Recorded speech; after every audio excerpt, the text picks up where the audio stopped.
Sejam todos muito bem-vindos a Soyez mais tous les uma bienvenus à une nouvelle transmissão transmission de do Vida l'Institut para Vie pour Todos. tous. Tema Le geral, thème général, Filadélfia, quem Philadelphie, tem que ouvidos, celui qui a des oreilles ouça. entende. Estamos na mensagem Nous sommes au número message 3, numéro 3, cujo título dont le é titre As est dificuldades Les difficultés enfrentadas rencontrées pelos par apóstolos. les apôtres. A leitura da Bíblia, La lecture biblique, c'est Apocalipse Apocalypse 2, chapitre 2, versículos 4 versets 4 e 5. et 5.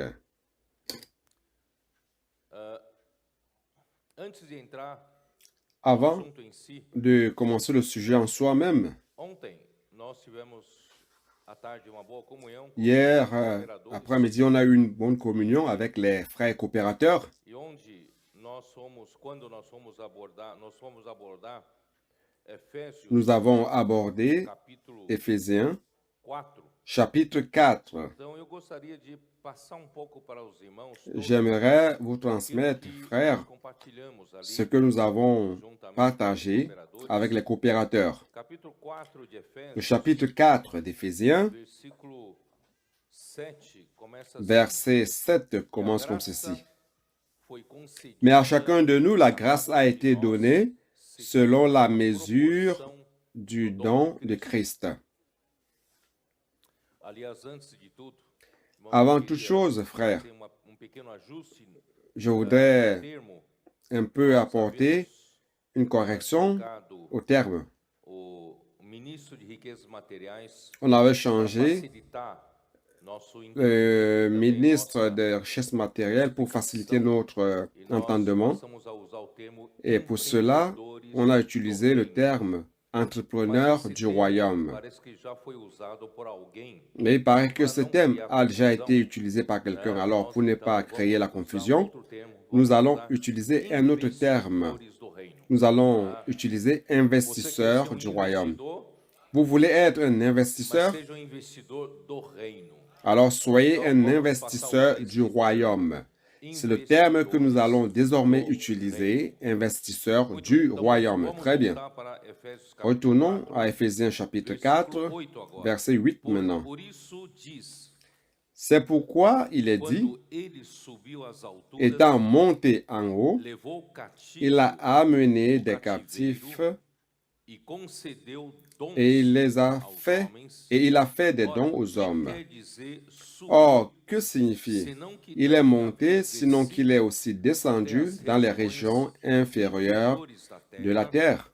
Aquele que desceu Celui qui est descendu, c'est le même qui est monté acima au-dessus de tous todos les os cieux céus para afin encher de remplir todas as toutes coisas. choses. Aqui diz respeito à vontade de Deus. Deus Ici deseja parle de la volonté de Dieu. Dieu désire cabeça que Christ sobre todas as soit la coisas, tête de toutes choses. né? Outra vez digo, certamente se eu fizer essa pergunta para os adolescentes, Si je não posais saberão responder. Cette question aux Qual adolescents, é a vontade de Deus? ils auraient répondu hier, quelle est la volonté de Dieu? Efésios 1 Éphésiens 1, 9, e 10 10 nos define qual é a vontade nous de Deus. définit quelle est la volonté de Dieu. Le verset 9 dit, O mistério da sua vontade, nous faisant connaître le mystère de sa volonté, selon le bienveillant dessein qu'il avait formé en Christ ou en lui-même, pour le mettre à exécution. você pode entender por encabeçar. Donc lorsqu'il dit Eu desejo que Cristo seja o cabeça converger sobre todas ici, as coisas. c'est qu'il veut que Christ soit la tête de toutes choses. Donc pour mettre à exécution lorsque le temps serait accompli, de réunir toutes choses en Christ, c'est-à-dire Christ est la tête de toutes choses, celles qui sont dans les cieux et celles qui sont sur la terre. Então, a vontade de Deus Donc la volonté de Dieu definida. est définie ici.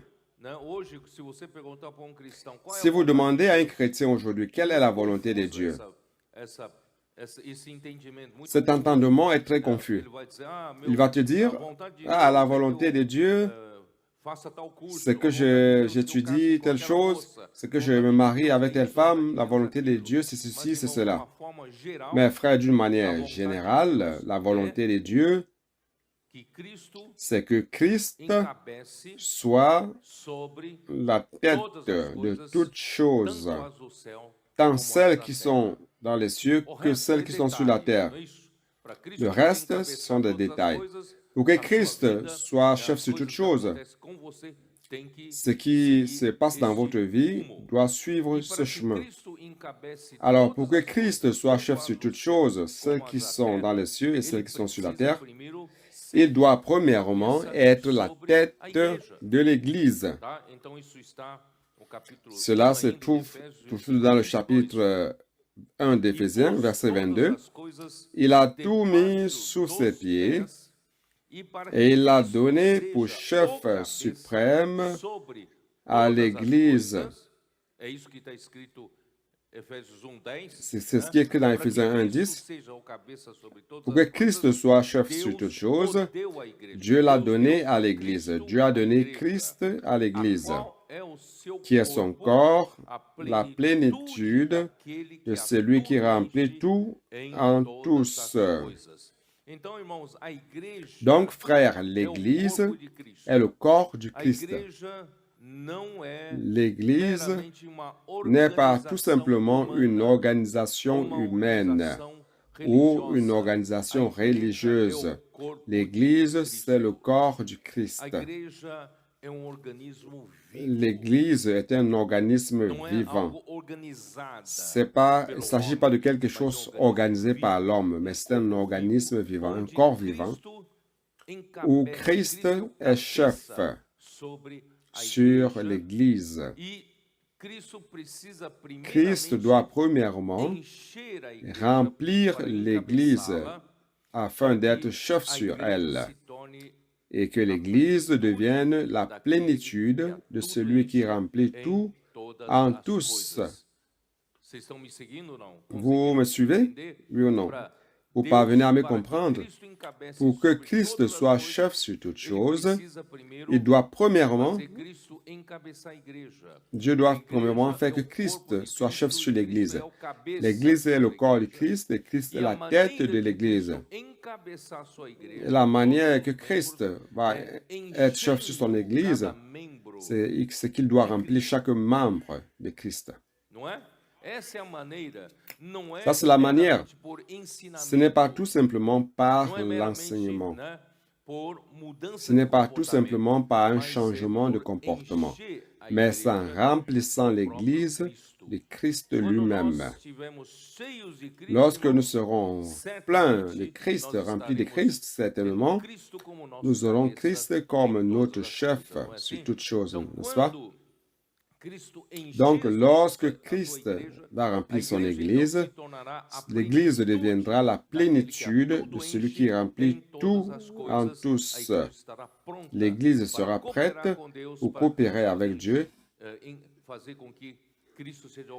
et Dieu pourra faire en sorte que Christ soit chef sur toutes choses, celles qui sont dans les cieux et celles qui sont sur la terre. C'est confus, oui ou non? Retournons à Éphésiens 4. Donc, le processus que Dieu va utiliser pour faire cela, c'est ceci. Dieu doit donner les dons aux hommes. Puisque l'Église n'est pas une organisation religieuse humaine, l'Église est le corps de Christ. Et nous devons donc recevoir des dons de Christ afin de fonctionner, que chacun fonctionne comme membre du corps de Christ. Vous comprenez? C'est pour cela qu'il est nécessaire d'avoir des dons. Dans verset 7, « Mais à chacun de nous, la grâce a été donnée selon la mesure du don de Christ. » Pour que je sois un membre, je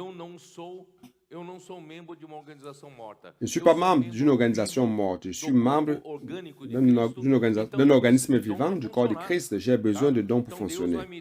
Donc Dieu va me le donner. Comment va-t-il me le donner? À travers Christ. Donc Christ a dû mourir et Dieu a dû le ressusciter. Lorsque Christ est mort, il est descendu dans les régions inférieures de la terre. Pourquoi devait-il descendre dans les régions inférieures de la terre? Parce que, frère, nous tous, à la chute d'un seul homme, Adam, nous tous, nous avons reçu le péché. Le péché est entré dans le monde et la mort est venue par le péché dans le monde. Et la mort s'est étendue à tous les hommes et tous sont morts. Et tous sont devenus des pécheurs. Et Éphésiens chapitre 2, puisque nous sommes dans le livre d'Éphésiens, c'est facile de feuilleter, de retourner en arrière. Verset 1, il dit, « Vous étiez morts par vos offenses et par vos péchés, dans lesquels vous marchiez, ainsi de suite, ainsi de suite. » Donc, frères, nous étions morts. Où étions-nous spirituellement? Notre esprit était mort. Et lorsque vous êtes mort, on reste sous la domination de la mort. Et la domination de la mort, c'est le Hadès,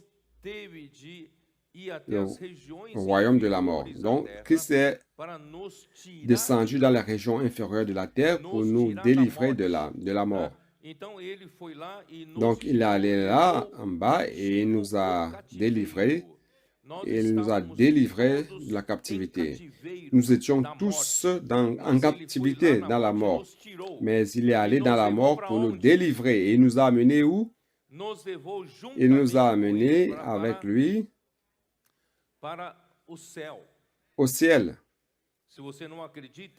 Si vous ne croyez pas, c'est ici dans Éphésiens chapitre 2, c'est là aussi. Verset 5-6. Nous qui étions morts par nos offenses, nous a rendu la vie avec Christ. C'est par grâce que vous êtes sauvés. Il nous a ressuscités ensemble et nous a fait asseoir ensemble dans les lieux célestes en Jésus-Christ. Nous étions dans les régions inférieures de la terre, morts. Et le Seigneur, dans sa mort, nous a cherchés et nous a amenés en résurrection avec lui. Frères, ou dans les régions célestes, en Christ Jésus. N'est-ce pas merveilleux, frères?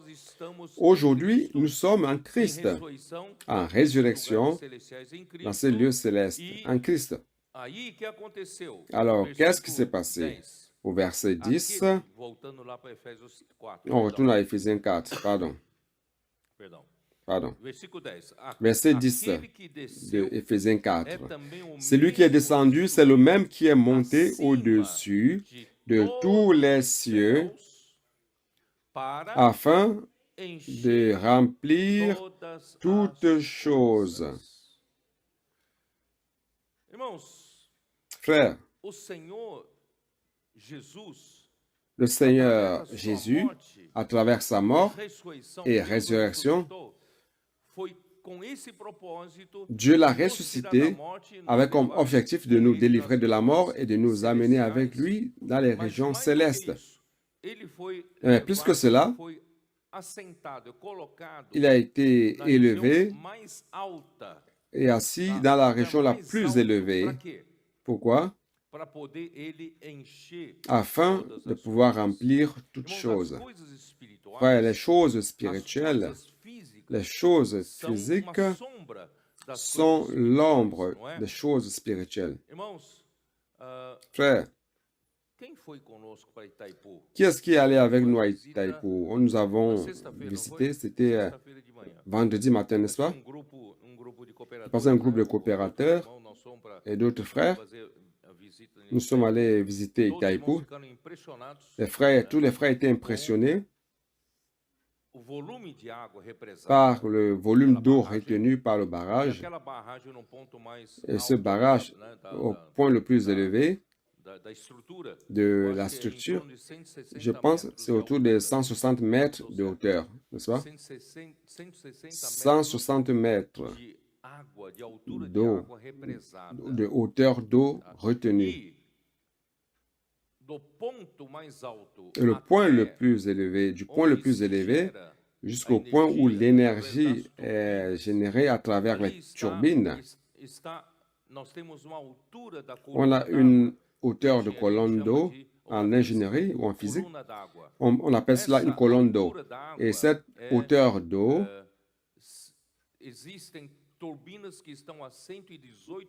il y a des turbines qui se trouvent à 118 mètres de la superficie et d'autres turbines à 113 mètres de hauteur.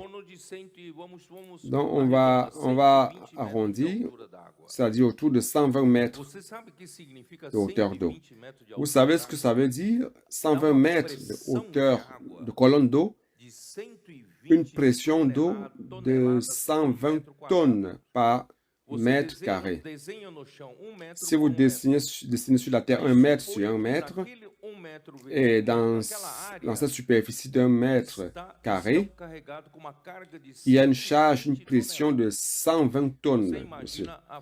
Imaginez la force, 120 tonnes, je ne sais pas si vous le savez. Parce que la moitié ou peut-être un tiers de la charge d'un avion Airbus plein, c'est 120 tonnes. Et sur une surface d'1 mètre carré, tout simplement. C'est cette force qui fait tourner les turbines. Les turbines commencent à tourner et engendrent l'énergie électrique que nous utilisons. Certainement, cette énergie qui est ici vient de Itaipu, n'est-ce pas? Dans cette colonne d'eau, vous voyez la force de l'eau et la puissance, l'énergie potentielle de l'eau transformée en énergie cinétique au niveau des rotors et en générant ainsi l'énergie électrique que nous utilisons aujourd'hui. Donc, frères, spirituellement, c'est la même chose.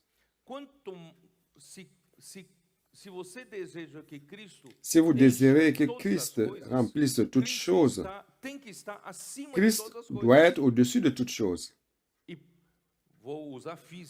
Je vais utiliser la physique maintenant.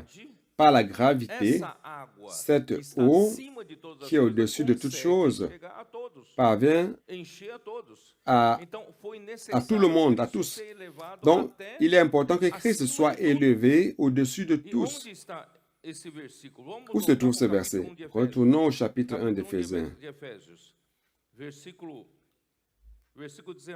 Verset 19. Et quelle est envers nous qui croyons l'infinie grandeur de sa puissance, se manifestant avec efficacité par la vertu de sa force, qu'il a déployée en Christ en le ressuscitant des morts. Et où est-ce que Dieu a amené Christ? En le faisant asseoir à sa droite, ou dans les lieux célestes. Où se trouve Dieu? Où est le trône de Dieu? Dans les lieux célestes, au-dessus de toute domination, de toute autorité, de toute puissance, de toute dignité et de tout nom qui se peut nommer, non seulement dans le siècle présent, mais encore dans le siècle à venir. Ce n'est que lorsque Christ a été élevé au-dessus de toute domination, dignité, toute autorité, c'est ainsi qu'il a été donné à l'Église, afin d'être la tête de toutes choses. Vous comprenez? Donc, notre Dieu se trouve sur le point le plus élevé de cet univers. Clairement, il est clair que ce n'est pas un point physique, c'est un point spirituel. Il est sur le point le plus élevé. Il est au-dessus de toute domination et dignité et puissance. Il a élevé notre Seigneur Jésus, homme, à cette position la plus élevée. Donc, frère, il est capable, celui qui se trouve dans la position la plus élevée est capable de remplir toutes choses. Où se trouve le château d'eau de votre maison? Le point le plus élevé, n'est-ce pas, de votre maison. Pourquoi? Parce que vous voulez utiliser la maison, l'eau dans tous les recoins de la maison. Donc, le château d'eau doit être élevé que la maison. Donc, Christ a été élevé au-dessus de tous. toutes choses pour pouvoir remplir toutes choses. Onde está Deus? Où est Dieu? Acho que Isaías 57. Je pense que Ésaïe 57, Qual é o versículo? quel est le Ali verset fala, assim diz o qui Senhor, dit, ainsi dit le Seigneur, ele é o alto il est e o sublime. le plus haut et le Onde está sublime. isso? C'est où? Ça se trouve où? Isaías 57, Ésaïe 57, versículo 15. verset 15. Porque assim diz o alto, o sublime, que habita a eternidade. Car ainsi parle le très com haut, teu dont nome la santo, demeure habito est no éternelle, alto et dont le nom e est saint, santo j'habite dans les lieux lugar. élevés Irmãos, et Deus dans está no la ponto sainteté, mais ou le lieu le plus alto, saint. Frère, espiritualmente falando, Dieu se trouve no dans le ponto point le mais plus alto élevé. desse universo. Spirituellement parlant, c'est le point le plus élevé de cet E univers. Personne ele ne elevou Cristo passe para au-dessus esse de lui. ponto, Et il a assentado à élevé direita Christ dele.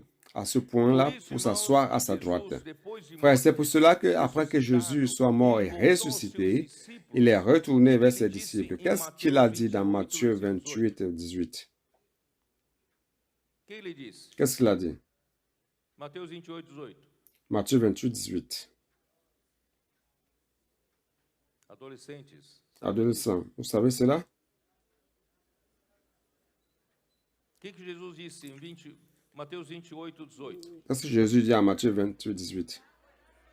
Ah, toda autoridade Tout me pouvoir foi m'a dada été no donné céu dans e le na ciel et terra. sur la terre. Ele foi elevado ao ponto Il a été mais alto élevé au do point céu e le da plus terra. élevé du E ciel et ele de la ganhou terre. autoridade Et il a reçu está acima l'autorité de todo qui est principado, au-dessus de toute potestade, domínio, dignité, poder, né? Então, puissance, ele, toda domination. autoridade me foi Toute dada. autorité Aí m'a été donnée, ele tout veio pouvoir até a m'a été donné. igreja Et il est venu à levou l'église essa et il a remis autoridade cette da cabeça para o autorité corpo, de la tête au irmãos, para corps fazer discípulos de afin todas as de nações, faire de toutes les para nations encher des todas as disciples, coisas. Bom, pour então remplir vamos toutes voltar choses. lá para eu Bon, retournons. saí muito, mas tive que sair. Vamos Je voltar suis lá allé para un peu loin, mais Efésios 4. il fallait le faire. Maintenant, on retourne à Éphésiens 4. Vou voltar a ler o versículo 10. Aquele que Je vais lire le desceu verset é 10. também o mesmo que subiu acima de Celui todos qui est os céus descendu para est le encher même qui est monté au-dessus de tous les cieux afin de remplir toutes choses. Aí ele Ainsi, fala frère, que ele vai edificar a igreja. Il dit comment il va édifier l'Église. Ele mesmo Il a concedeu donné uns les uns para comme apóstolos, apôtres, outros para profetas, les autres comme para prophètes, evangelistas, les autres comme outros évangélistes, para les autres pastores comme e pasteurs mestres, com et vistas docteurs. a quê?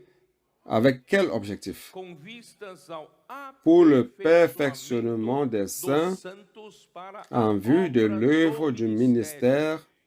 Essa frase você vai achar Vous allez na trouver versão cette King phrase James dans la atualizada. version É King melhor James traduzida assim, actualisée. tá? C'est la meilleure traduction est Com celle-ci. vistas ao aperfeiçoamento dos santos Pour le para a perfectionnement obra des do saints, ministério. pour l'œuvre du Qual é a ministère, nossa obra quelle do est notre ministério? œuvre du É ministère? a edificação C'est do l'édification du corps corpo de Christ. Irmãos, é aí que eu mostrei para os C'est cooperadores c'est- c'est da ce que comunhão, j'ai montré aux coopérateurs irmãos, dans que cette communion-là, Deus que teve que fazer Dieu Cristo morrer, a dû faire mourir ressuscitar, Christ, nos le tirar das ressusciter, regiões inferiores da terra da morte, le délivrer nos des régions colocar inférieures de la juntamente com ele terre, nas nous regiões délivrer des régions celestiais. inférieures de la Aí, terre et então, nous ele élever concedeu avec lui dans les dons régions aos célestes. homens, Il a e donné também des dons aux concedeu hommes. Il a homens aussi com donné esses dons. des hommes qui Esses sont des homens dons. são quem? Qui sont ces hommes? Apóstolos, Les apôtres, profetas, les prophètes, les évangélistes, pastores e mestres, les não como pasteurs título, et docteurs. Non com pas comme des vistas titres. a- Eles Pour le têm uma perfectionnement, função. Qual é a função deles? ils ont une O fonction. La fonction, c'est pour le perfectionnement de tous les saints. O inimigo estragou Frère, a l'ennemi nossa mente, a gâché notre pensée, conceito créant de en nous hierarquia un na igreja. concept de hiérarchie dans Então l'Église. nós, quando lemos, né, ele concedeu uns Donc, para lorsque nous apóstolos, lisons profetas, qu'il a evangelistas, donné pastores, opa, les uns tá aqui, apôtres, né? prophètes, évangélistes, pasteurs, docteurs, on va se dire, ah, ben, voici, il y a le rang ici. Ici, c'est la hiérarchie. Non, ce n'est pas la hiérarchie. Ça, c'est la fonction. Isso que eu estava tentando explicar para os cooperadores. C'est ce que j'expliquais aux coopérateurs. Frères, entre nous, Não pode haver il ne doit pas avoir de concept de position, conceito de concept quem é maior, quem é de menor. savoir qui est le plus grand, qui est le plus petit. Você concorda comigo? Vous êtes d'accord avec moi? Nós temos que sair, irmãos, sair dos Frère, nous erros devons sortir des erreurs séculos des 19 siècles de la degradação, dégradation do clericalismo, du do clergé, sistema clérigo e le laico, système de e criou-se clergé esse et de sistema laïcs, papal. qui a créé le système E papal. até, irmãos, hoje, Sardes Et tentou aujourd'hui, reformar e voltar como Sardes era antes, mas não conseguiu. essaie de se réformer pour retourner au début, mais il n'y parvient pas parce que Sardes a un système pastoral. Ce sont les Então, o pasteurs et Senhor les quer laïcs. restaurar mais ainda. Et le Seigneur veut Ele quer restaurer encore restaurar que plus. Le todos Seigneur nós veut que somos nous tous, membros que nous soyons des que membres edificam, nós qui é que edificamos édifient. a igreja. C'est nous qui édifions É l'Église através do sacerdócio de cada à membro. travers le sacerdoce de Então, chaque entre nós, membre. irmão, não Donc, é frère, entre conceito nous, de il ne posição. doit pas avoir ce concept de position. Mateus 18. Matthieu Vou ter que 18. mencionar esse versículo de Je novo. dois mentionner ce verset de nouveau. Mateus 18. Matthieu 18. Irmãos, eu não entrei na mensagem ainda, tá? Frère, je n'ai pas encore commencé le Mas não message. tenham pressa. Ben, je ne suis pas pressé. Tenham pressa. Je suis pas pressé. Tenham pressa. Je suis pas pressé. Vamos deixar o espírito fluir. Allons laisser l'esprit couler. Mateus 18, Matthieu 18, versículo 1. verset Isso é 1, o conceito natural do c'est le homem. concept naturel Naquela de hora, l'homme. aproximaram-se de En Jesus ce moment, les disciples s'approchèrent de Jésus et dirent, Quem é, Qui donc porventura, est le plus grand dans le royaume des cieux? Então, entre nós, quando estamos juntos Donc, aqui, entre nous, lorsque nous queremos sommes ici, identificar quem está nous voulons sentado ali, ó. identifier O qu'est-ce qui est lugar assis là que eles devant. sentam, opa, esse é o À maior, l'endroit esse é là o où il s'assoit, je segundo, pense que ça esse é c'est o le terceiro. Não é premier, le assim? deuxième, le troisième, n'est-ce pas? N'est-ce pas que c'est comme Quem é o cela? maior? Qui est le plus grand? Ah, eu gostaria de sentar ali, ó. Ah, j'aimerais m'asseoir là. Quem é o maior no reino dos céus? Qui est le plus Irmão, grand esse dans é le o royaume nosso des cieux? conceito. Frère, ça c'est Aí, notre que o Senhor concept. fez? Et qu'est-ce que le Seigneur a O fait? Senhor puxou uma criança, Le Seigneur a chamando uma appelé criança, un enfant colocou essa criança no et l'a meio mis de au quem queria ser milieu maior. de ceux qui voulaient être plus grands. Aí, em verdade vos digo que se não vos converterdes Et il dit, je vous le dis en vérité, si vous ne vous convertissez et ne devenez comme des petits-enfants, vous n'entrerez pas dans le royaume des cieux. Então, para mostrar o reino dos céus, Donc, pour irmão, montrer não le é uma royaume des cieux, organização frère, humana, ce n'est pas une organisation não humaine. é algo da esfera Ce n'est pas quelque chose de la terrena, é sphère algo da terrestre, esfera c'est quelque celestial. chose de la Irmão, sphère céleste. o reino dos céus Frère, le royaume des é um cieux, organismo c'est vivo. un organisme vivant. Por isso que a igreja C'est não pour é uma cela que organização l'Église religiosa. n'est pas une A igreja organisation é um religieuse. organismo vivo, é o L'Église est corpo un de organisme Cristo. vivant, c'est le corps du Christ. E no meu corpo não Frère, tem dans mon hierarquia. corps, il n'y a pas de hiérarchie. Tem hierarquia? Não Est-ce tem qu'il y a hierarquia une hiérarchie no meu corpo. dans mon corps? Non. Existem, mas meu corpo está bem ordenado. Mon corps Está est bem bien ordenado. organisé Tudo está et no seu lugar, ordonné. bem ordenado, Chaque élément em à sa função place de, por causa da et função, fonctionne. por causa Donc, do à cause de la funcionamento fonction, à cause du dos fonctionnement des membros, membres. tá?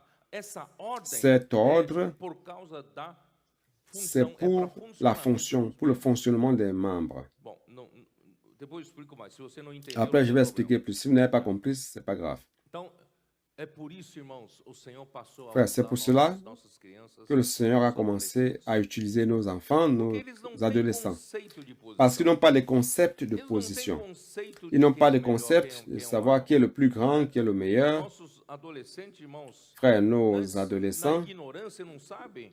E dans leur começaram a ignorance, tomar o lugar dos irmãos responsáveis, assentar ils na ont commencé à cadeira dos prendre responsáveis. la place des frères responsables, même sur les Eles não têm chaises. esse conceito de Parce qu'ils n'ont pas ce posição. concept de Eles não estão position. ali para disputar Ils ne sont pas là pour ser discuter presbítero. la Não position estão preocupados com isso. d'anciens. Né, Ils ne irmãos? sont pas préoccupés Então, avec essa ça, hein, frère. simplicidade, Donc, cette o Senhor simplicité, quer nos fazer le retornar Seigneur veut nous retourner para à cela, sermos como essa afin que nous criança, soyons para nós comme entendermos o cet que é o enfant reino dos céus. et comprendre c'est quoi le Le reino royaume dos des céus cieux. é Le royaume des diferente do cieux, mundo. c'est différent du monde. Vamos continuar.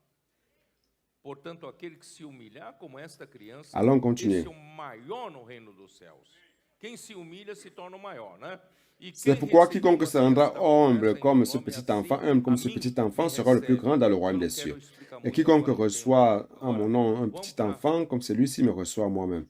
Bon, je n'ai pas le temps d'expliquer tout ceci. Capítulo 20 Allons-y au chapitre de 20 Mateus. de Matthieu. Capítulo 20 de Mateus.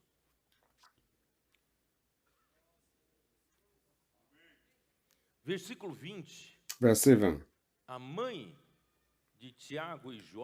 Alors, la mère de Jacques et Jean a fait quelque chose qui a indigné les autres disciples. Elle est allée tranquille, demander à Jésus, Jésus, lorsque ton royaume viendra, permets que mes deux fils, que l'un s'asseye à ta droite et l'autre à ta gauche. Voyez le concept de position. Alors, Jésus, je ne vais pas lire tout cela, je vais aller directement au verset 22. Verset 22. Jésus répondit, vous ne savez ce que vous demandez. Les gouvernements exercem autoridade sobre eles, não é assim entre vós. Quer dizer, nós estamos acostumados a viver em um mundo organisado. Nous sommes habitués à vivre dans le monde organisé. Donc, c'était le verset 25 que le frère lit tout à l'heure, verset 25. Le royaume de Dieu, c'est quelque chose de vivant. Si un gouvernement n'est pas bien organisé, frère, ça va entrer en ruine. Si une entreprise n'est pas bien organisée, ça va tomber en faillite. Donc, tout doit être bien organisé. Dans l'organisation humaine, nous avons les gouverneurs, le système de gouvernement. Nous avons des gouverneurs qui dominent sur le peuple. Et nous avons les plus grands qui organisent, qui exercent l'autorité sur le peuple. C'est comme cela que les choses fonctionnent. Et nous qui avons grandi de cette manière, nous tous nous avons grandi de cette manière. Et en cela, nous pensons que dans l'Église, c'est aussi la même chose. Donc, lorsque je parle d'apôtres, prophètes, évangélistes, pasteurs et docteurs, dans votre tête, vous mettez déjà une hiérarchie, un rang. Une hiérarchie. Numéro 1, numéro 2, numéro 3, numéro 4, numéro 5. Mais ce n'est pas comme cela parmi vous. Bien au contraire, quiconque veut être le premier, qui est-ce qui veut être le premier? Qu'il soit votre esclave, qu'il vous serve, qu'il soit votre serviteur. Allons servir les autres, ne cherchons pas à avoir des positions. Et quiconque veut être le premier parmi vous, qu'il soit votre esclave. C'est ainsi que le Fils de l'homme est venu, non pour être servi, mais pour servir et donner sa vie comme la rançon de plusieurs. Frère, ça c'est l'esprit qui doit prévaloir parmi nous. C'est l'esprit parmi nous qui doit prévaloir. Matthieu 23. Matthieu 23.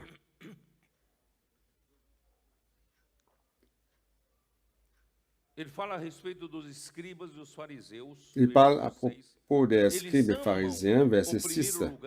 Ils aiment la première place dans les festins et les premiers sièges dans les synagogues. Ils aiment à être salués dans les places publiques et à être appelés par les hommes. Rabbi, Rabbi, je suis ici à tes pieds pour apprendre. Les hommes aiment cela. Mais vous, ne vous faites pas appeler Rabbi, car un seul est votre maître. Et vous êtes tous frères.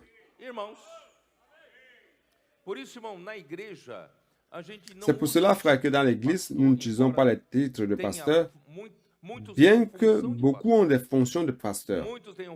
Beaucoup ont des fonctions de docteur, de maître, qui enseignent la Bible. Mais frère, nous n'utilisons pas cela comme titre. Et nous nous traitons les uns les autres comme frères. Nous appelons frères.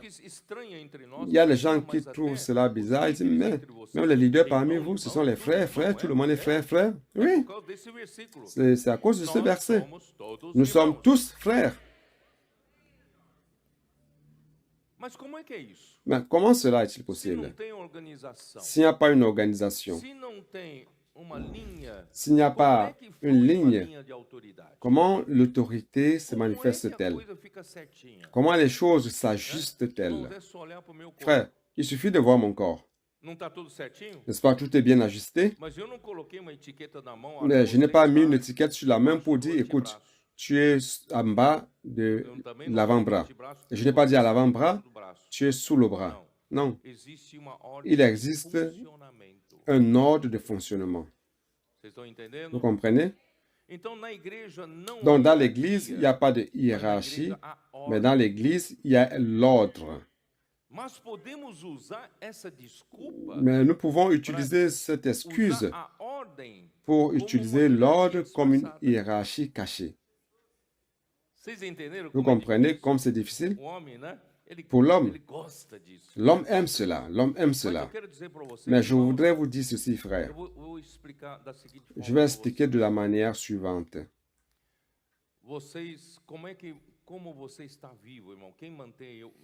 Comment vous maintenez vivant? Qu'est-ce qui me maintient vivant ici pendant que je vous parle? Tant que mon cœur bat, frère, tant que mon cœur bat, cela me maintient vivant. À partir du moment où mon cœur arrête de battre, je meurs.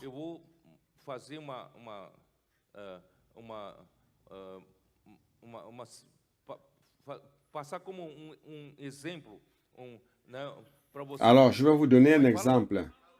Comment on dit? Une analogie.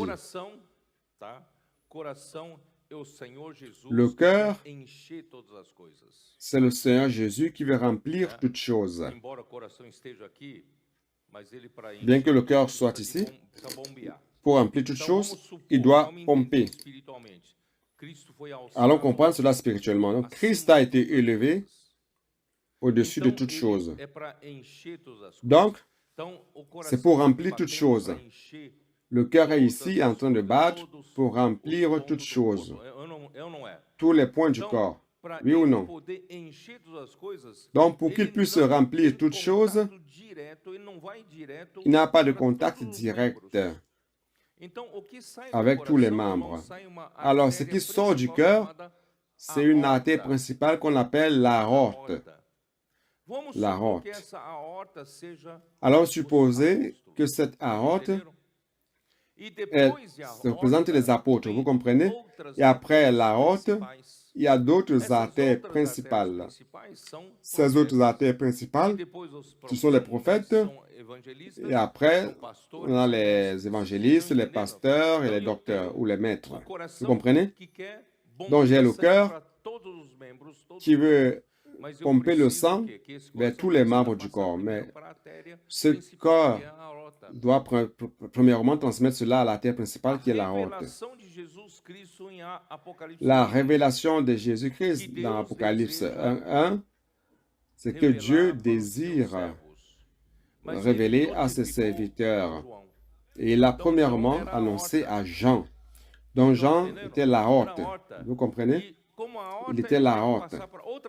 Et comme aorte, il doit transmettre à d'autres artères, qui sont les groupes de serviteurs. Et ces groupes de serviteurs, frères, vont distribuer le sang. Et ça ne s'arrête pas là. Car si ça s'arrêtait, tout simplement, apôtres, prophètes, évangélistes, pasteurs et maîtres, il ne serait pas possible de faire en sorte que le sang parvienne à la périphérie.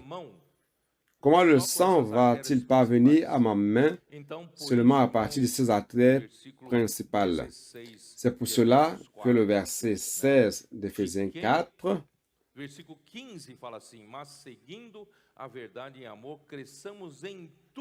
au verset 15 dit ceci, mais que professant la vérité dans l'amour, nous croissions en tous égards celui qui est le chef Christ. C'est de lui et grâce à tous les liens de son assistance que tout le corps bien coordonné et formant un solide assemblage. Donc ici, qu'est-ce que nous voyons? On a l'aorte, les artères principales, secondaires et les liens pour transporter dans les endroits où la terre ne peut pas parvenir. Et il dit, selon la force qui convient à chacune de ces parties. Donc, frère, non seulement nous avons l'aorte, nous avons les artères principales, les artères secondaires, nous devons distribuer jusqu'à la périphérie de notre corps. Donc, nous avons besoin des liens. Et après, nous avons besoin de vaisseaux périphériques. Sinon, ma main sera affectée par une gangrène. J'ai besoin de la circulation du sang aussi en superficie pour maintenir la température de mon corps. C'est pour cela que tous sont importants, frères. Mais il ne s'agit pas de la hiérarchie. Est-ce que c'est la hiérarchie? Non, ce n'est pas la hiérarchie. C'est pour le fonctionnement du corps.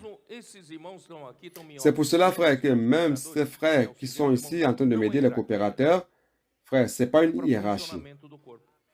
C'est pour le fonctionnement du corps. Mais je leur ai dit, personne de nous n'a une chaise captive. Le jour où nous perdons notre fonction, nous sommes hors. Nous n'avons pas de titre ici. Donc, nous devons continuer à nous maintenir fonctionnant. Pour que le Seigneur nous a mis, continuons à fonctionner. Car le jour où je vais perdre la fonction, je vais perdre aussi ma place. Car ce n'est pas la hiérarchie. C'est la fonction. C'est la fonction. Oh Seigneur Jésus. Ce venin qui est entré dans l'Église, dans l'histoire de l'Église, c'est le clergé. Le Seigneur avait déjà alerté l'Église à Éphèse. J'ai contre toi que tu détestes les œuvres des Nicolaïtes, que je déteste aussi. Les œuvres des Nicolaïtes, justement, c'est de permettre la hiérarchie, l'organisation. Et l'Église a commencé à se dégrader à partir du 2e siècle. Et maintenant, le Seigneur veut restaurer. Le Seigneur a restauré l'amour pour la parole prophétique parmi nous. C'est la parole prophétique qui constitue ces murs qui gouvernent l'Église. La parole prophétique nous donne la direction, la parole prophétique nous donne tout. Jusqu'à même prêcher l'Évangile dans la rue, faire le colportage, avancer en Afrique, avancer dans d'autres pays, frère.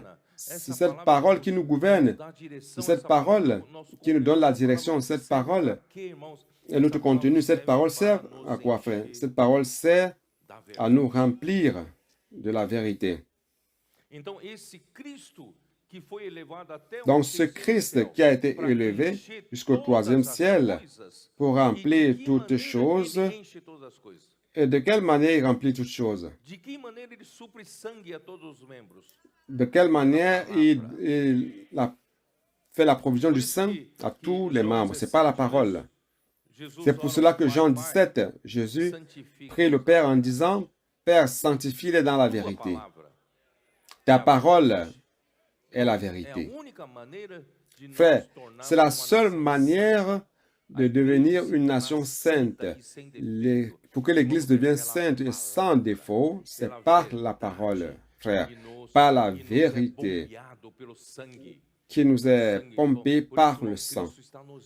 Frère, c'est pour cela que Christ est en train de nous remplir à travers la parole, à travers le sang. Il est en train de nous remplir de la vérité. Et le sang non seulement apporte la vie de Dieu, la vérité de Dieu, le sang aussi enlève les toxines, enlève les déchets de nous, de notre corps. Éphésiens 5, oh Seigneur Jésus. Éphésiens 5, verset 26.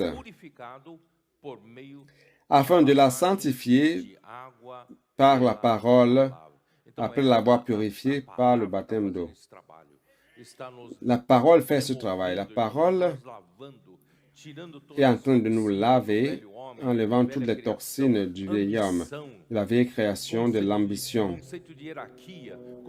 les concepts de hiérarchie, les concepts de position, les disputes pour les charges. Le Seigneur doit nettoyer tout cela de nous. Le Seigneur veut faire d'une église afin de présenter à lui-même une église glorieuse sans tache, ni ride, ni rien de semblable, cependant sainte et sans défaut. Il veut enlever de nous tout concept de position, de dispute, le concept de popularité, le concept de célébrité. Le Seigneur veut enlever tout cela de nous. Nous sommes membres du corps du Christ. estamos deixando Cristo nos encher para que nós sejamos da plenitude daquele que a tudo. Il veut nous remplir afin que nous soyons la plénitude de celui qui remplit tout en toutes choses. Ó Senhor Jesus. Oh Seigneur Jésus. Posso terminar por aqui, amigo? Pode terminar. Je peux terminer ici, Amir? Hein?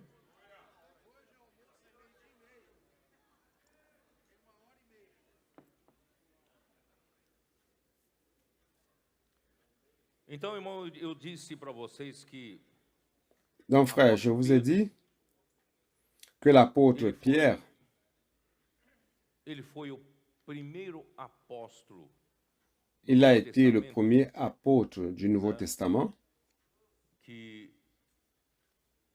o Senhor Jesus começou a usar como o canal no Novo que le Testamento. Seigneur Jésus a commencé à utiliser comme canal dans le Nouveau Testament. Quando ele levantava para falar, ele levantava juntamente. Lorsqu'il se levait pour parler, Então, os il 12 se levait levantavam, justement avec les mas 11. ele era Donc les 12 se levaient, mais il était da palavra. Ele era quem le falava. ministre de la parole. Então, C'était lui qui parlait. ele finalmente entendeu que o Senhor Jesus não foi embora, não. O Senhor Jesus prometeu. Finalement, ils ont compris que le Seigneur Jésus ne s'en est pas allé. Il avait promis qu'il serait avec eux jusqu'à la consommation des temps. Donc réellement, le Seigneur Jésus était avec eux. Alors comment É quando identifier que le Seigneur Jésus était avec eux? coloca a palavra na boca de C'est Pedro. lorsque le Seigneur Tudo que Pedro met la falava, parole dans la bouche de Pierre. Et tout ce que Pierre parlait, então, aquela primeira cela igreja exécutait l'œuvre de Dieu. Jerusalém se Dans cette première église, l'église à Jérusalem s'est affermie, s'est confirmée, s'est multipliée à cause de la parole prophétique de Pedro. Estou certo ou não estou certo? É assim que Ai-je raison assim ou que não? foi, né? A igreja foi gerada no dia de Pentecostes. C'est comme ça que l'église a été engendrée au jour de la Pentecôte, Pela liderança, né, de Pedro. sous le leadership de Eu li Pierre. para vocês isso, Atos Je vous ai lu cela, 42, Actes chapitre 2, verset 42. e estabeleceu modelo maravilhoso para nós seguirmos, irmãos, que é o Un modèle ensino. merveilleux a A été igreja établi pour que nous perseverava, suivions. né, no ensinamento L'Église dos persévérait apóstolos e na comunhão. dans l'enseignement des Hoje é a apôtres et mesma dans la coisa, irmão, communion. só tem Aujourd'hui, uma c'est la voz même do comando, chose.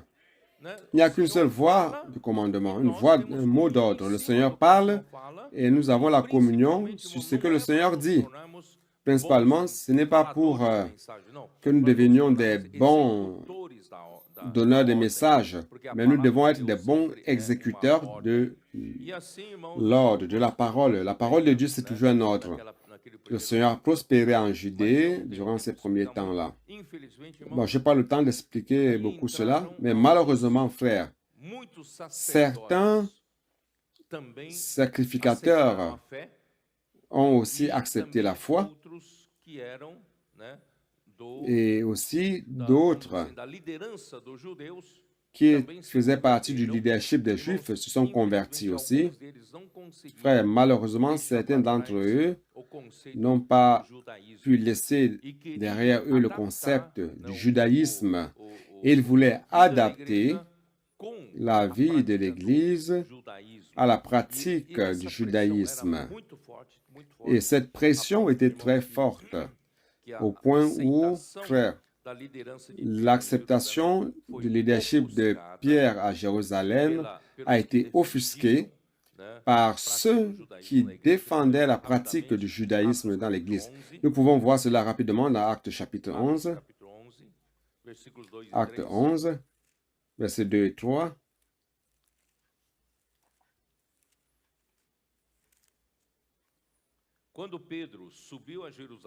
Et lorsque Pierre fut monté à Jérusalem, les fidèles circoncis lui adressèrent des reproches en disant, « Tu es entré chez les circoncis et tu as mangé avec eux. » C'est-à-dire qu'ils ont eu l'audace d'affronter Pierre et de le réprimander.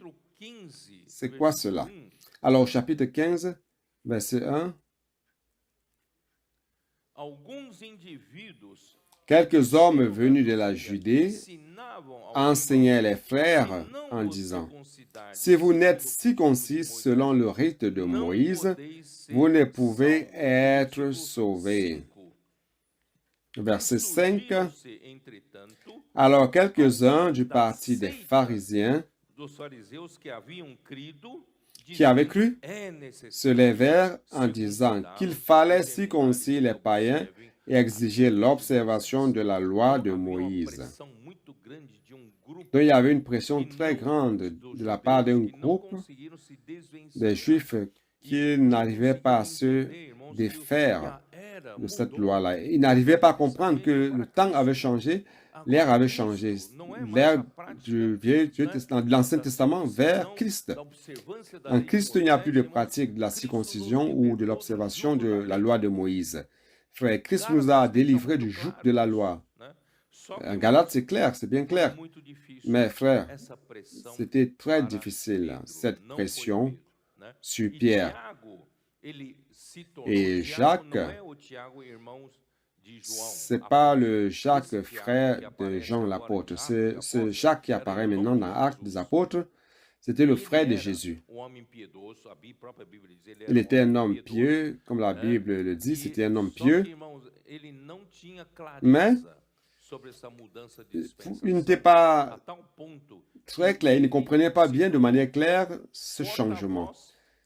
Si bien qu'il est devenu le porte-voix de ces personnes qui étaient favorables au judaïsme adapté à l'Église.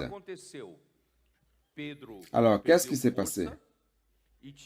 Pierre a perdu la force et Jacques a gagné en force. Allons voir Acte 15. Vous allez voir comment Jacques, verset 13. Lorsqu'ils eurent cessé de parler, Jacques prit la parole et dit, « Oh, mes frères, écoutez-moi. Simon a raconté comment Dieu, ainsi de suite, ainsi de suite. Je ne veux pas perdre trop de temps dessus, mais ici, au verset 19, il dit ceci. C'est pourquoi je suis d'avis qu'on ne crée pas de difficultés à ceux des païens qui se convertissent à Dieu, mais qu'on leur écrive de s'abstenir des souillures des idoles, de l'impudicité, des animaux étouffés et du sang. Car depuis bien des générations, Moïse a dans chaque ville des gens qui le prêchent lorsqu'on le lit tous les jours le sabbat dans les synagogues. Donc il dit, nous n'allons pas imposer aux païens qui croient au Seigneur, qui vivent la vie de l'Église. Nous n'allons pas leur imposer de faire une pratique de circoncision ou d'observer la loi de Dieu. Laissons-les libres. Mais ici, rien n'est dit aux Juifs qui ont cru qui vivaient à Jérusalem. Donc, ici, nous allons continuer à observer la loi. Nous allons continuer sous la pression de ceux qui veulent imposer la circoncision. Nous allons continuer dans le judaïsme. Donc, frère, cela fait en sorte que Pierre n'avait plus d'espace. Pierre était le porte-parole. Et lorsqu'il n'y a plus de parole, il n'y a plus d'œuvre de Dieu. Pierre n'avait plus d'espace pour parler, si bien que je vais prouver cela. Lorsqu'on arrive à Acte 21, verset 17,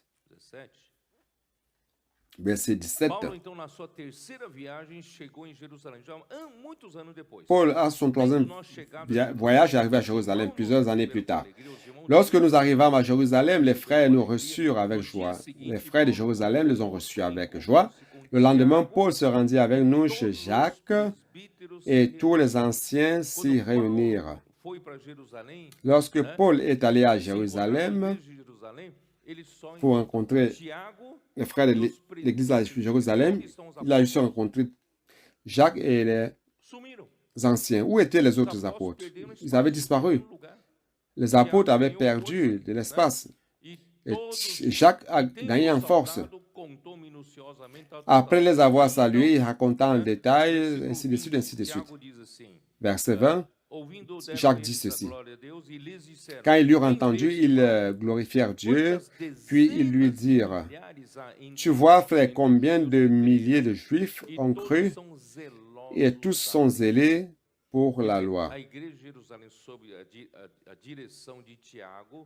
C'est-à-dire l'église à Jérusalem, sous la direction de Jacques, est devenue une église hybride. Tous ont cru en Christ, mais sont zélés pour la loi. Frère, c'est quelque chose de terrible. C'est pour cela que la parole prophétique n'avait plus de voix à partir de ce moment-là. Pierre a dû arrêter son ministère. Et donc, le Seigneur a choisi un autre canal, c'est Paul, afin que l'Évangile puisse atteindre les nations païennes. Et l'apôtre Paul a été élevé par Dieu pour que l'Évangile parvienne aux païens. Il était un persécuteur de l'Église. Mais le Seigneur Jésus lui-même lui est apparu sur le chemin. C'est dans Acte 26, jetez-y un coup d'œil. Acte 26, verset 9. Pour moi, j'avais cru d'avoir agi vigoureusement contre le nom de Jésus de Nazareth. C'est ainsi que j'ai fait à Jérusalem. J'ai jeté en prison plusieurs des saints ayant reçu ce pouvoir des principaux sacrificateurs. Et quand on les mettait à mort, je joignais mon suffrage à celui des autres. Lorsqu'on faisait mourir ces gens-là, je donnais mon vote en disant, oui, vous pouvez les tuer. Je les ai souvent châtiés dans les synagogues, je les ai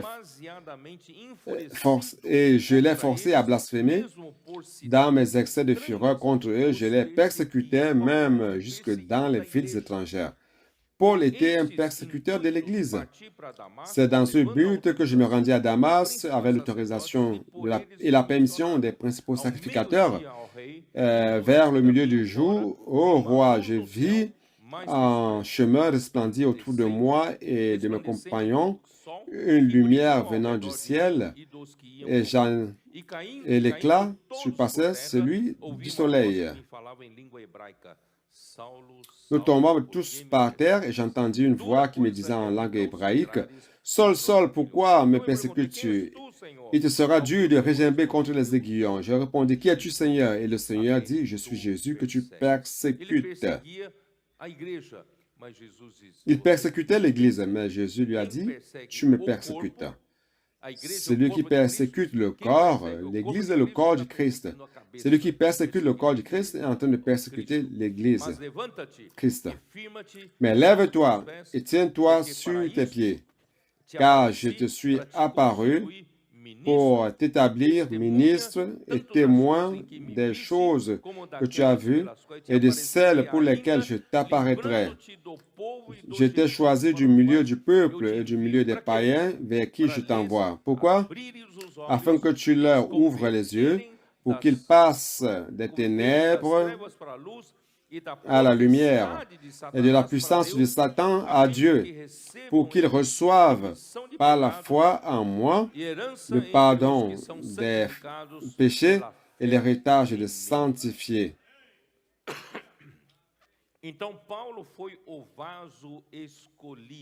Donc Paul était le vase choisi.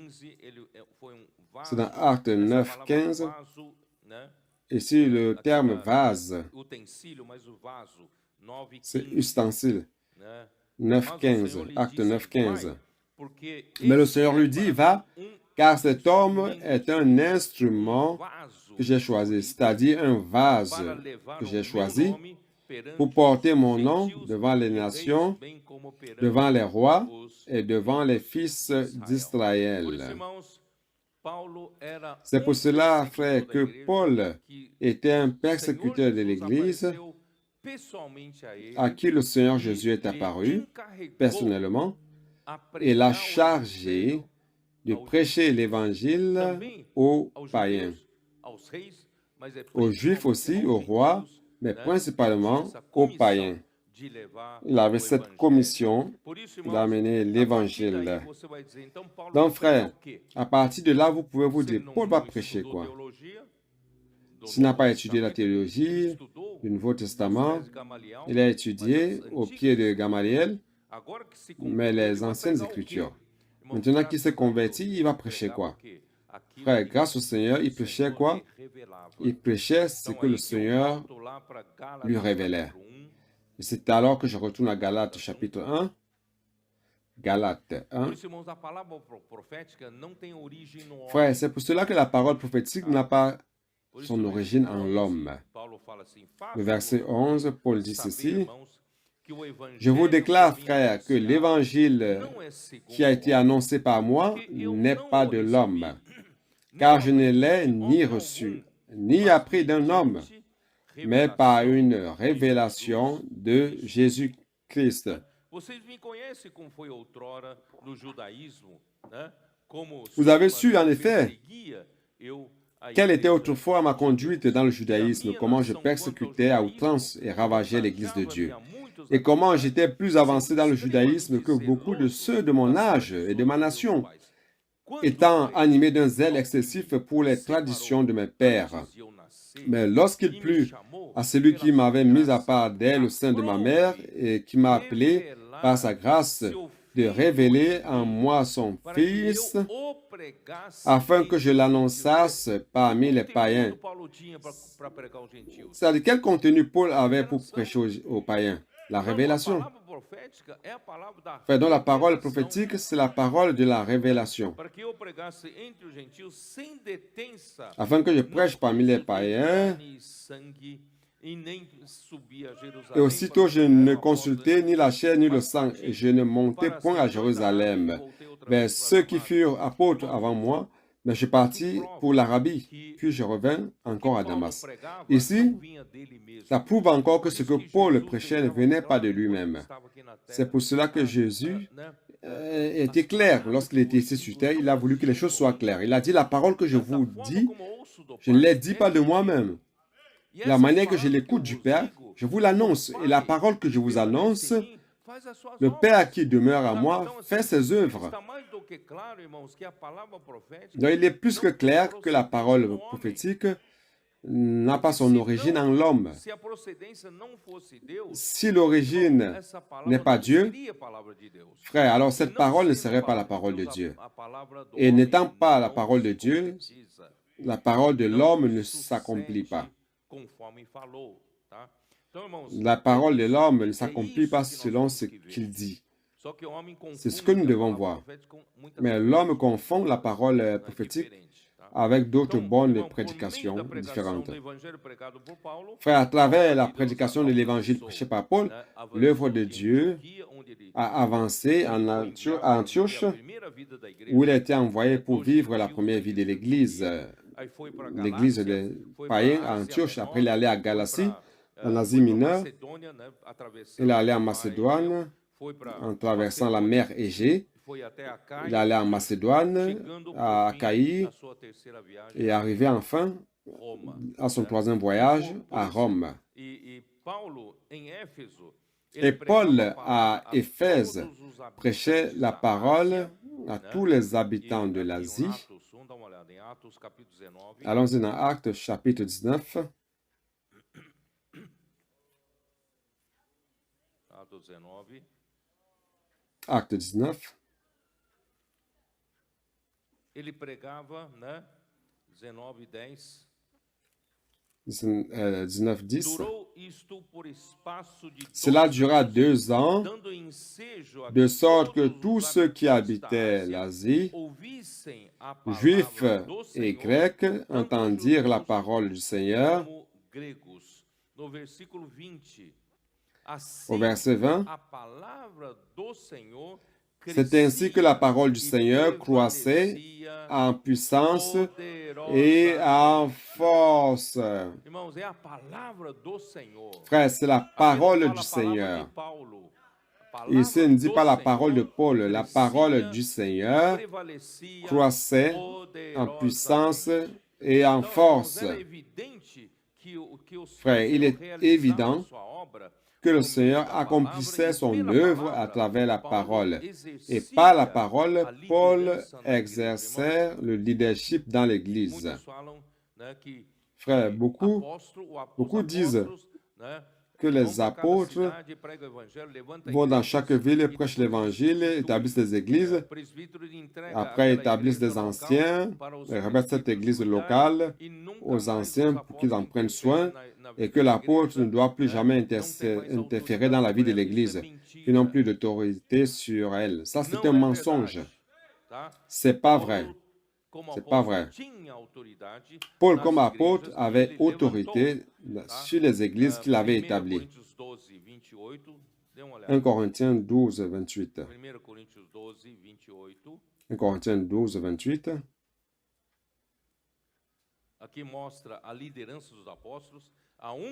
Ici montre le leadership des apôtres. Et Dieu a établi dans l'Église, premièrement, les apôtres, secondement, les prophètes.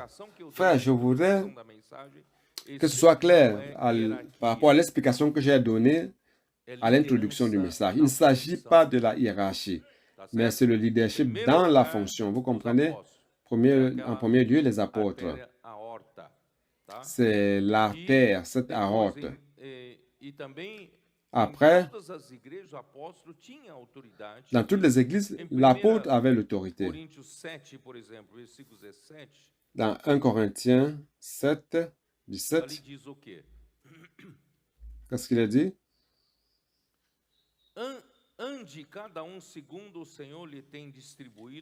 Seulement que chacun marche selon la part que le Seigneur lui a faite, selon l'appel qu'il a reçu de Dieu. C'est ainsi que je l'ordonne dans toutes les églises. Donc l'apôtre ordonnait dans toutes les églises. Il donnait cet ordre. Il mettait cet ordre. Donc, l'apôtre a autorité sur les églises qu'il a élevées. 1 Corinthiens 14, 33.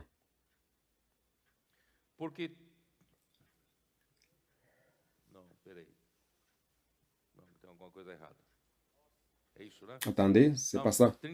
C'est ça? Puis 33, c'est cela. Car Dieu n'est pas un Dieu de désordre, mais de paix, comme dans toutes les églises des saints. Donc, il n'est pas question de dire que l'apôtre n'interfère plus. C'est pas vrai. 2 Corinthiens 11, 28.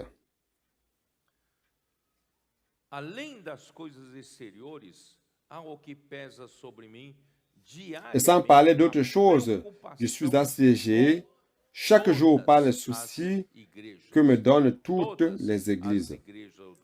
Toutes les églises. Dans le cœur de l'apôtre se trouvent toutes les églises.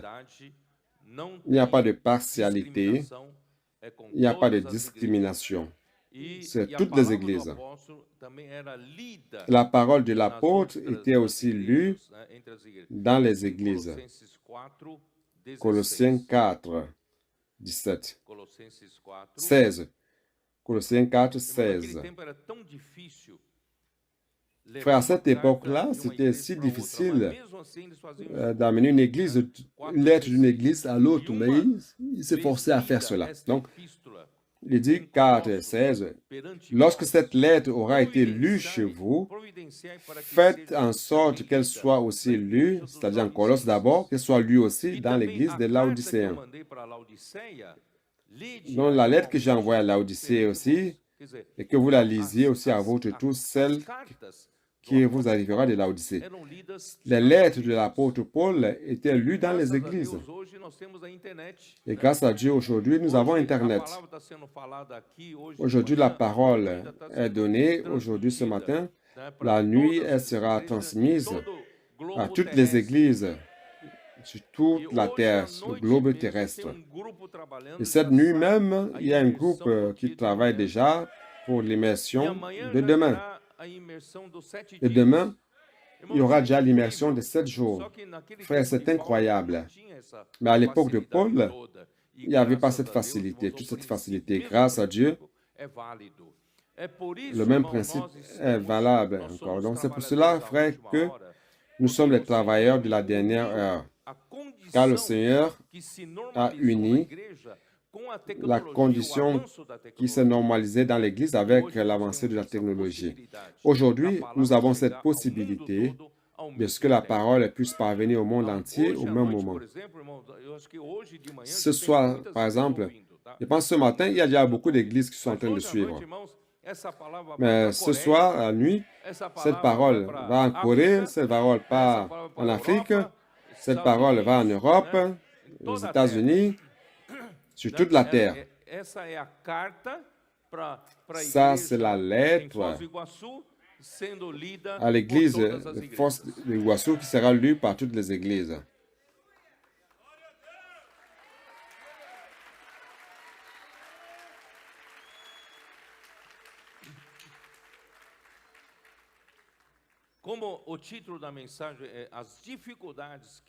Comme le titre du message, c'est les difficultés rencontrées par les apôtres.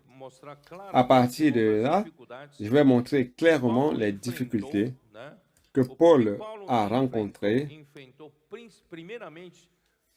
Premièrement, de la part des judaïsants qui ont inhibé l'apostolat de Pierre. Mais maintenant, non contents de rester à Jérusalem, ils ont commencé à suivre les traces de Paul où qu'il aille prêchant l'évangile aux gentils. Paul va et il établit une église, un judaïsant vient pour dire non, ce que Paul a prêché, c'est pas bien, vous devez pratiquer la circoncision, vous devez garder la loi de Moïse, sinon vous ne serez pas sauvés. Donc les judaïsants suivaient Paul où qu'il aille pour prêcher le judaïsme et attraire, il prêchait la généalogie, il prêchait les mythes judaïques qui s'étaient produits dans le passé. Ceux qui ont les oreilles qui démangent, au lieu d'écouter la parole prophétique, ils aiment écouter cette curiosité, ces paroles d'auto-aide, de raconter des histoires qui n'édifient pas. Allons à Galates 1. Gálatas 1, versículos 6 e 7.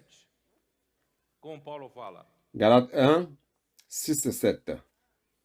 Comme Paul dit, je m'étonne que vous vous détourniez si promptement de celui qui vous a appelé par la grâce de Christ pour passer à un autre évangile. C'est quoi un autre évangile, frère? Paul lui-même explique. Non pas qu'il y ait un autre évangile, mais il y a des gens qui vous troublent et qui veulent renverser l'évangile de Christ.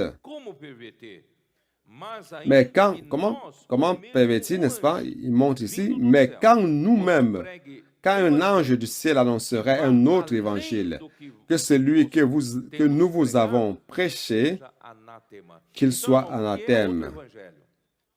C'est quoi un autre évangile, frère? Un autre évangile, c'est un évangile qui va au-delà de ce que Paul a prêché. Vous comprenez? Ce n'est pas nécessairement quelque chose de ridicule. Mais à partir du moment où vous prêchez quelque chose de différent, c'est un autre évangile. Comme nous l'avons dit précédemment, et je le répète à cette heure, si quelqu'un vous annonce un autre évangile que celui que vous avez reçu, qu'il soit anathème. Donc, la persécution a commencé, les problèmes ont commencé pour attirer l'attention, pour détourner l'attention des frères de ce qui devait normalement être, c'est-à-dire l'attention vers la parole prophétique, car c'est la parole prophétique qui fait avancer l'œuvre du Seigneur. Mais le diable vient confondre, il vient offrir d'autres produits à l'Église. Il y a un autre enseignement, une autre parole. Et vous, par curiosité, vous dites, je vais écouter si c'est bon ou pas, et après vous êtes attiré par ces choses-là. On va dire, ah, Paul est très sérieux, il ne parle que de vérités très denses. Ah, je préfère cette parole qui est plus légère, plus bonne, et qui ne m'engage en rien, qui ne m'amène pas à m'engager. Et c'est ainsi qu'une autre parole, un autre type de parole apparaît. Oh Seigneur Jésus, avec quel objectif? Il commence-t-il à parler d'autres paroles? Chapitre 4 de Galates, verset 16. suis-je devenu votre ennemi en vous disant la vérité? C'est-à-dire que Paul était en train d'annoncer la vérité, la parole prophétique qui sortait de la bouche de Paul.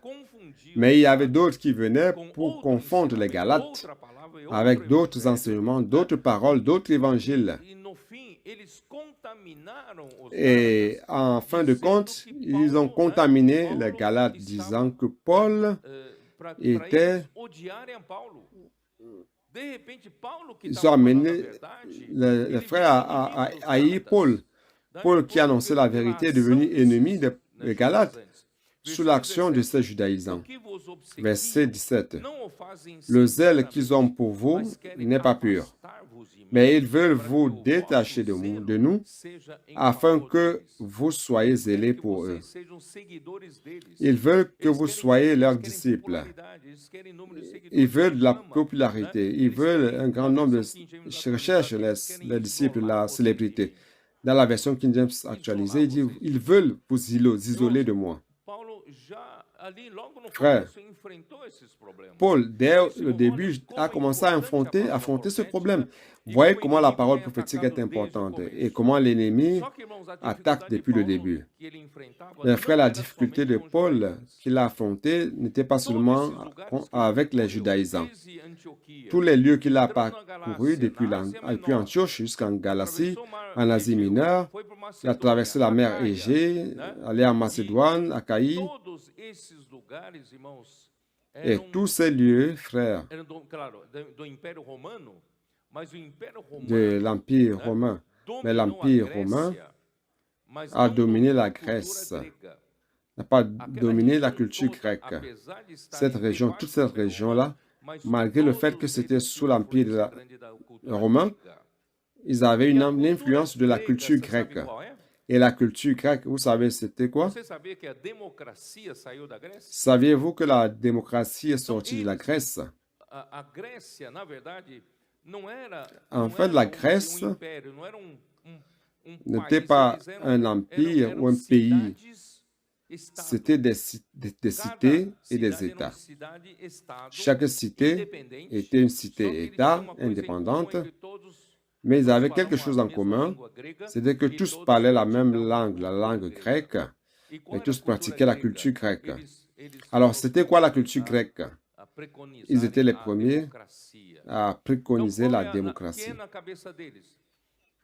Alors, qu'est-ce qu'il y avait dans leur tête? Toutes les villes grecques avaient une grande place au centre. Et cette grande place s'appelait l'Agora. Et c'est dans cette place où il y avait les principales institutions gouvernementales, les principaux marchés. Et à la place, au milieu de la place, il y avait un lieu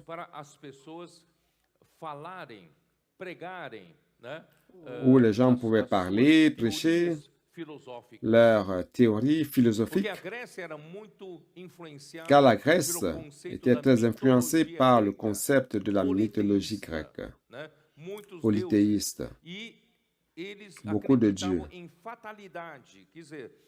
Et ils croyaient en la fatalité, c'est-à-dire que tout ce qui se passe, c'est parce que lorsque les êtres humains offensent un dieu grec, il envoie une punition. Alors, pour apaiser ces dieux grecs, ils offraient des sacrifices d'adoration à ces idoles.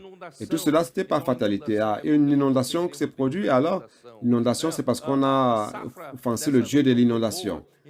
Les récoltes n'ont pas été bonnes, ah, nous avons offensé le dieu de l'agriculture. C'est ce genre de choses.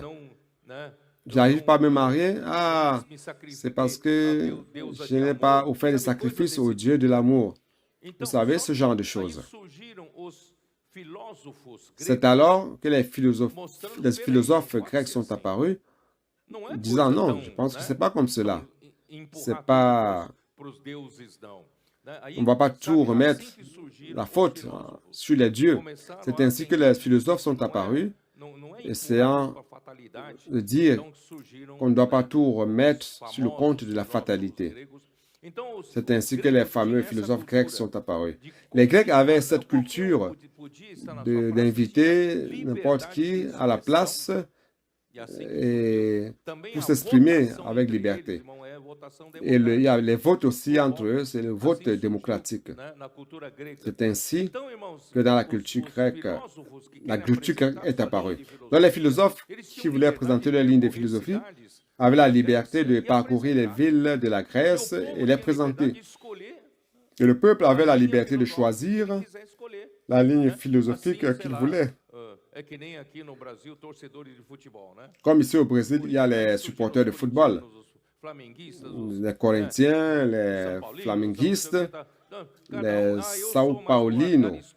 Il y a des gens qui vont dire, ah, moi je suis plutôt pour Aristote. D'autres vont dire, non, je suis plutôt pour tel, ainsi de suite. C'est ça. Donc c'est ainsi que l'Église apparaît. Et l'Église, c'est pas comme cela. Dans l'Église, on n'a pas le droit de dire tout ce qu'on veut. Et Paul leur dit de ne pas parler différemment. Paul leur a présenté l'Évangile. Il a présenté la vérité. Et un autre qui vient et il commence à dire, non, il faut parler la parole prophétique. Il ne faut pas parler la parole prophétique. Ainsi, les positions commencent. Pourquoi dans l'Église, il n'y a pas de démocratie? Pourquoi tout le monde ne peut pas parler? Vous comprenez?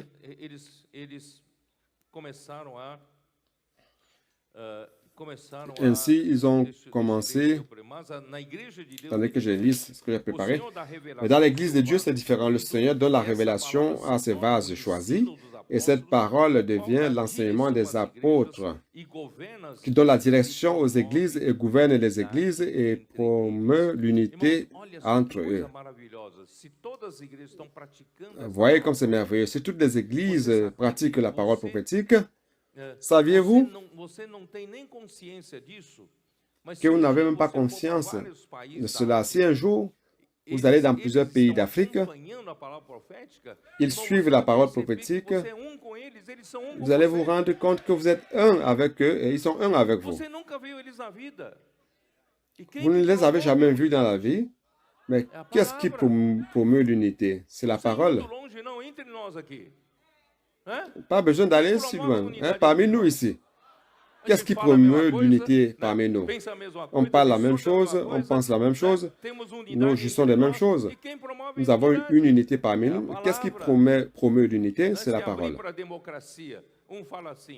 Si on ouvrait s'ouvrait la démocratie, chacun dit ceci, l'autre dit cela, il n'y aura jamais d'unité dans l'Église. Nous rendons grâce au Seigneur car il est très sage. 1 Corinthiens 1.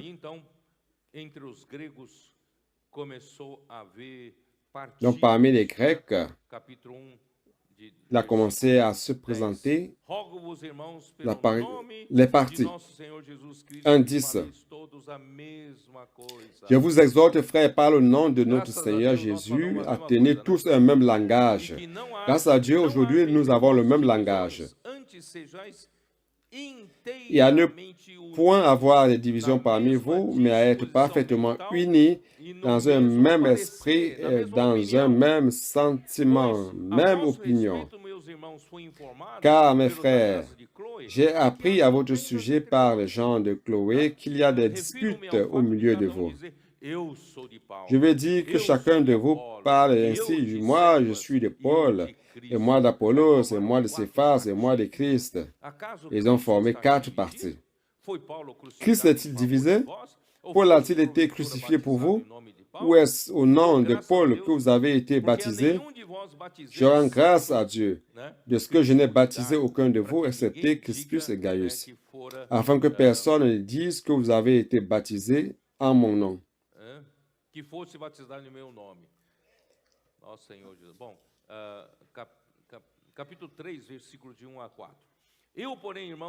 Chapitre 3, 1 à 4. Pour moi, frères, ce n'est pas comme à des hommes spirituels que je puis vous parler, mais comme à des hommes charnels. Vous êtes comme à des enfants en Christ. Vous êtes habitués à la démocratie. Ce n'est pas comme cela dans l'Église.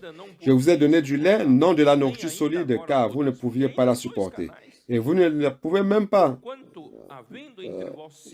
Vous ne pouvez pas même à présent, parce que vous êtes encore charnel. En effet, parce qu'il y a parmi vous de la jalousie et des disputes. Des jalousies et des disputes, c'est comme entre les supporters, sans aucun sens. Pourquoi cela? N'êtes-vous pas charnel et ne marchez-vous pas selon l'homme? Quand l'un dit, moi je suis de Paul, et l'autre, moi d'Apollos, n'êtes-vous pas des hommes? Qu'est-ce donc Paul? Qu'est-ce donc Apollos? Qu'est-ce donc Paul? Je vais m'arrêter ici. Donc, pour ce motif, Paul a écrit aux Corinthiens, chapitre 1, 17. Ce n'est pas pour baptiser que Christ m'a envoyé, c'est pour annoncer l'Évangile, et cela sans la sagesse du langage, afin que la croix de Christ ne soit pas rendue vaine. J'ai lu hier, je vais laisser afin que vous le lisiez. Donc, chapitre 2, verset 1 dit ceci. Pour moi, frère, lorsque je suis allé chez vous, ce n'est pas avec une supériorité de langage ou de sagesse que je suis allé vous annoncer le témoignage de Dieu. Lorsque les philosophes grecs allaient, ils utilisaient l'ostentation de langage, les paroles de sagesse. Mais ici, c'est la parole de Dieu qui est annoncée. C'est selon la révélation de Dieu. Pas besoin d'utiliser des artifices humains ou des techniques d'éloquence humaine ou de rhétorique. Frère, nous sommes fidèles à ce que le Seigneur veut dire. Et nous parlons selon ce que le Seigneur veut parler. Moi-même, il dit, car je n'ai eu la pensée de savoir parmi vous autre chose que Jésus-Christ crucifié. Moi-même, j'étais auprès de vous dans un état de faiblesse, de crainte et de grand tremblement. Et ma parole et ma prédication ne reposaient pas sur les discours persuasifs de la sagesse, mais sur une démonstration de l'esprit et de puissance. Frère, la parole prophétique nous a montré que c'est une démonstration de l'esprit, une démonstration de puissance. Pourquoi? Afin que votre foi fût fondée non sur la sagesse des hommes. Ah, cet homme parle d'une manière belle, ça te touche, tu es émotionné. Ça veut dire que ta foi s'attache sur la sagesse humaine. Ça ne doit pas s'attacher sur la sagesse humaine, mais sur la puissance de Dieu. La parole de Dieu, c'est la puissance de Dieu. Donc, frère, l'ennemi de Dieu a utilisé ces divers enseignements, tant des judaïsants que de la culture grecque,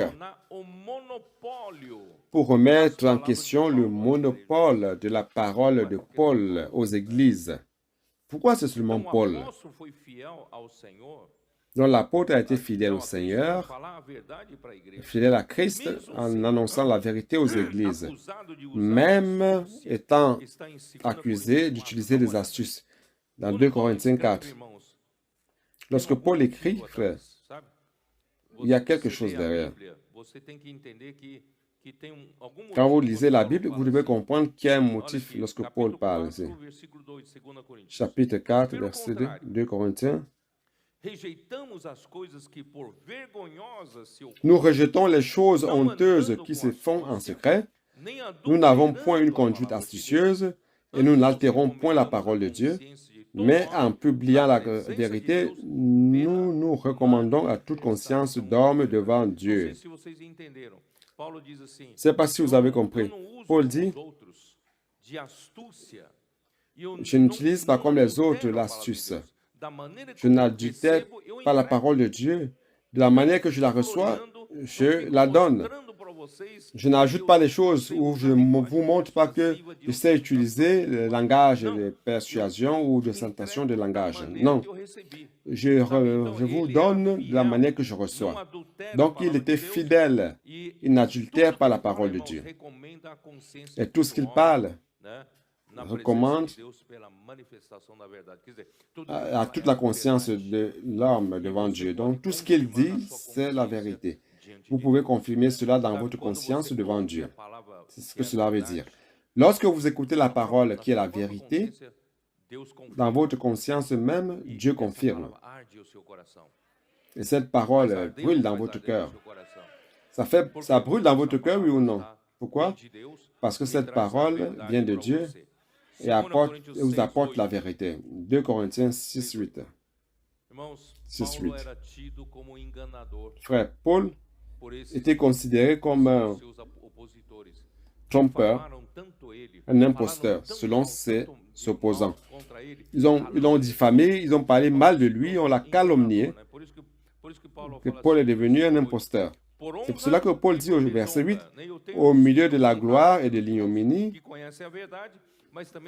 j'ai été honoré par les frères qui connaissent la vérité et déshonoré par mes opposants. Au milieu de mauvaise et de la bonne réputation, ceux qui le calomniaient, qui mal parlaient de moi, mais aussi en bonne réputation, étant regardé comme imposteur. Ça, c'est le pire qui existe. Donc, étant imposteur, quoique véridique. C'est comme si vous étiez en train de tromper.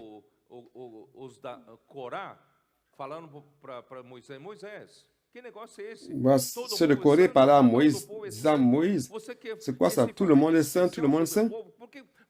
Tu veux être spécial sur le peuple, pourquoi tu veux t'élever au-dessus du peuple? Moïse n'avait pas cette pensée dans la tête. Et ceux d'Athan et Abiram ont dit, tu veux être prince sur nous? Ceux qui sont utilisés par le Seigneur sont attaqués par Satan. Généralement, Satan veut les amener à comprendre que Paul veut les tromper. Comme imposteur, quoique véridique.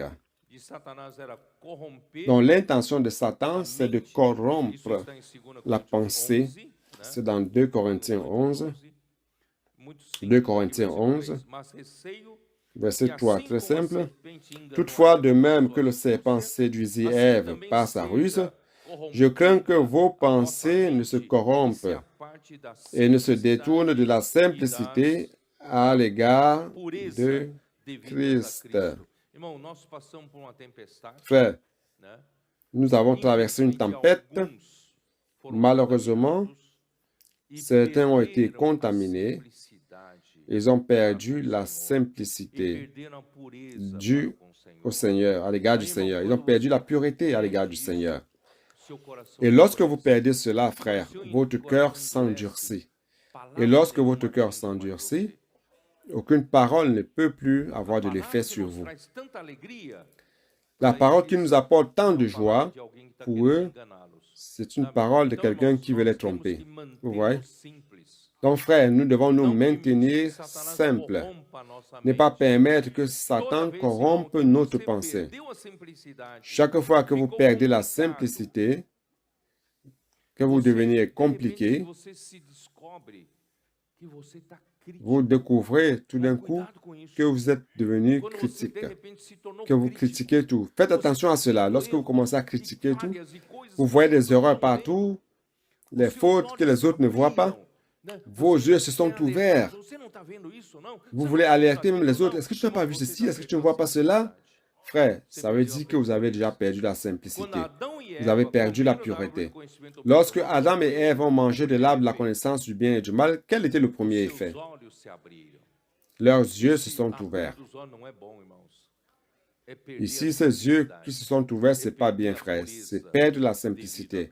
C'est perdre la pureté à l'égard de Christ. C'est pour cela, frère, j'ai déjà été contaminé par la mort une fois quand j'étais jeune. J'ai dit au Seigneur, jamais plus. Seigneur, ne permets plus que je perde la simplicité. Je veux me maintenir simple devant le Seigneur jusqu'à la fin de ma vie. C'est pour cela, Seigneur, ne permettez pas que Satan vous contamine et fasse en sorte que vous corrompiez votre pensée et que vous perdiez la simplicité et la pureté devant le Seigneur. Oh Seigneur Jésus. Je pense que je vais terminer. Je pense que je vais terminer. Oh Seigneur Jésus.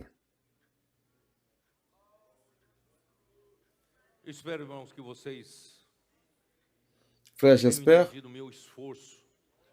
que vous avez compris mon effort de vous montrer ô combien c'est mauvais, c'est si mauvais lorsque l'Église avale une pilule venimeuse. ou vénéneuse. Lorsque l'Église a avalé une pilule empoisonnée, c'était 19 siècles de dégradation comme résultat. Ce n'est pas de l'amusement. 19 siècles, c'est combien d'années? 1900 ans. Je ne suis pas en train de m'amuser. Ce n'est pas une blague. Frère, retournons à la simplicité. Demeurons dans cette simplicité d'aimer comme nos adolescents aiment la parole prophétique. Frère, allons aussi apprendre auprès d'eux. Faisons l'immersion de manière sérieuse. Faisons la transcription des messages. Allons apprendre comme eux à dormir avec Dieu, écoutant le message, se réveillant, écoutant le message. Même en allant à l'école, frère, ils sont constitués de la parole. La vérité est inculquée dans leur cœur. Frère, leur vie est en train de changer. Toute l'Église peut entrer dans cette sphère. Ne permettons pas que l'ennemi complique notre pensée. Ne perdons pas la simplicité et la pureté. Ne permettons pas que l'ennemi corrompe notre pensée. Voyez tant de bénéfices que la parole prophétique vous a apportés. Vous voulez perdre tout cela? Non. Frère, nous avons encore du chemin à faire. Donc, de cette manière, nous avons l'espérance de ramener le Seigneur. Le Seigneur va nous utiliser, faire en sorte que l'évangile du royaume soit prêché sur toute la terre habitée. Le Seigneur va nous utiliser pour l'édification de l'Église. De quelle manière, frère? Nous nettoyons et maintenant pur notre cœur. Ce que j'ai dit hier aux coopérateurs, je voudrais vous dire à vous tous, j'ai dit aux coopérateurs,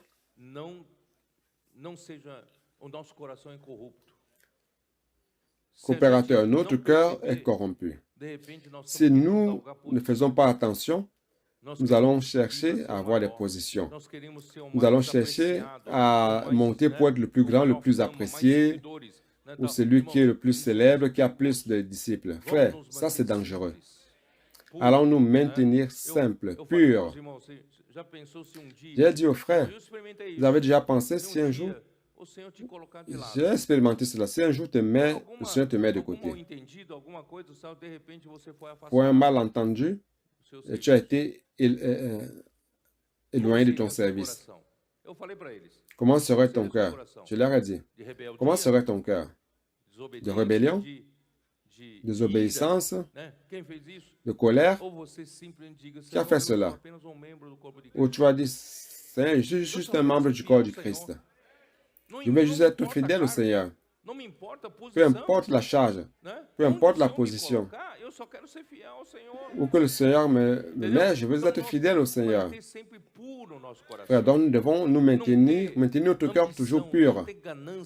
Ne pas avoir l'ambition ni de tromperie. Ne pas lutter pour la position, frère. Car dans l'Église, il n'y a pas de lutte pour la position. Tout est organique. Tout c'est pour le fonctionnement. Nous voulons que tout fonctionne, frère. Nous voulons que tous fonctionnent pour le bon fonctionnement de l'Église. De cette manière, soyez certains, nous allons édifier le corps du Christ. Le Seigneur va obtenir parmi nous un lieu d'habitation en esprit. Amen. Jésus est le Seigneur.